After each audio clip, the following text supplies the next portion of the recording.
Friends, कैसे हैं आप लोग। आज हम लोग पढ़ेंगे बीए फिलोसफी फर्स्ट ईयर बीपीवाई 004 के खंड 4 में इकाई 3, जिसमें सिंटोवाद के बारे में पढ़ेंगे। तो आज हम आप लोग के लिए लेकर आए हैं सिंटोवाद में सिंटोवाद की उत्पत्ति, नाम और संस्थापक। तो वीडियो स्टार्ट करने से पहले जो भी फ्रेंड्स हमारे चैनल पे नए आए हैं, कृपया चैनल को सब्सक्राइब कर ले और बेल आइकन को प्रेस कर दे, ताकि जो भी लेटेस्ट वीडियो हमारे चैनल पे आए वो सबसे पहले आपको मिल सके। तो आइए ज्यादा टाइम को न किल करते हुए चलते हैं अपने टॉपिक पर, सिंटोवाद की उत्पत्ति, नाम और संस्थापक, जिसमें हम सबसे पहले उत्पत्ति के बारे में पढ़ेंगे, उसके बाद नाम के बारे में पढ़ेंगे, फिर संस्थापक के बारे में पढ़ेंगे। तो आइए वीडियो को स्टार्ट करते हैं। सिंटोवाद की उत्पत्ति। सिंटोवाद की यथार्थ उत्पत्ति अज्ञात है। जापान के पारंपरिक कालानुक्रम के अनुसार सिंटोवाद की उत्पत्ति 660 ईस्वी पूर्व की है।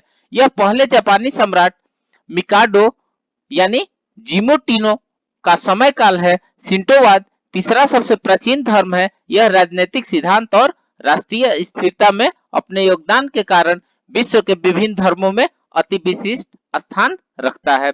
सिंटोवाद की विशेषता यह है कि यह जापान में पूर्ण सर्वोच्चता के स्थान पर रहा है। सिंटोवाद का जापान में यह अविवादित प्रभाव 552 ईस्वी में उस समय तक रहा जब तक बौद्ध धर्म ने जापान में अपना पदार्पण नहीं किया था।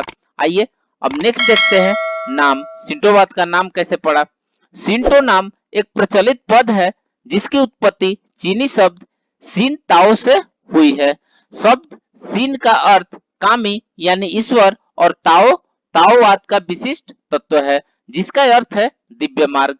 यह नाम 8वीं शताब्दी में उस समय पड़ा जब बौद्ध धर्म को जापान के एक आधिकारिक धर्म के रूप में स्वीकार किया गया। इसने अपने निजी अभिलेख के अनुसार निहोनी गी जापान के एक सम्राट ने कामी के मार्ग का तिरस्कार किया और औपचारिक रूप से बौद्ध धर्म को अपना लिया। सिंटो के लिए वास्तविक जापानी नाम किमी नो मिसी है, जिसका शाब्दिक अर्थ ईश्वर का मार्ग या कामी का मार्ग होता है। इस नाम का उपयोग इसे बेत्सुडो यानी बुद्ध का मार्ग के नाम से अलग करने के लिए किया जाता है। सिंटो का आरंभ विशुद्ध प्रागैतिहासिक कृषि समारोह के रूप में हुआ। उस समय यह सिद्धांतों, नैतिकताओं या अन्य सहायक संस्थाओं से संपन्न नहीं था। सिंटोवाद एक लोक साहित्य के रूप में था जो एक पीढ़ी से दूसरी पीढ़ी को हस्तांतरित हुआ था। प्राचीनतम ज्ञात पुजारी समन मिको कहलाते हैं। ये लोगों की तरफ से धार्मिक अनुष्ठानों को करते हैं।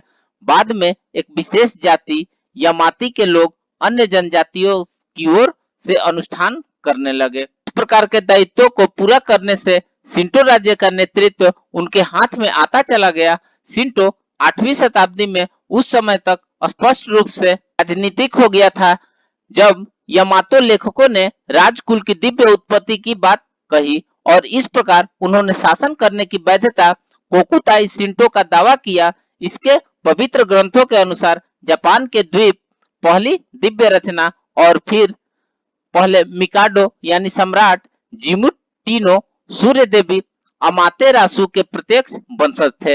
राज्य और शासन की इसकी दिव्य उत्पत्ति की मान्यता 1946 ईस्वी में सम्राट हिरोहितो के अमातेरासु के राजसी वंश को त्याग देने तक मानी जाती रही। यह एक गंभीर सदमा था। इससे अन्य मान्यताएं ध्वस्त हो गई कि जापान कामी का देश है। आइए नेक्स्ट देखते हैं संस्थापक यानी सिंटोवाद का संस्थापक। अन्य विख्यात विश्व धर्मों में जिनके निश्चित संस्थापक या पैगंबर या करिश्माई नेता थे तथा उन्होंने व्यक्तिगत रूप से सैद्धांतिक नियमावली के साथ किसी विशेष धर्म की शुरुआत की, के विपरीत सिंटो का कोई निश्चित संस्थापक नहीं था। इसकी व्यक्तिगत रूप से स्थापना नहीं की गई और इसलिए इसमें विश्व के अन्य धर्मों जैसी स्पष्ट विशेषताएं भी नहीं पाई जाती है।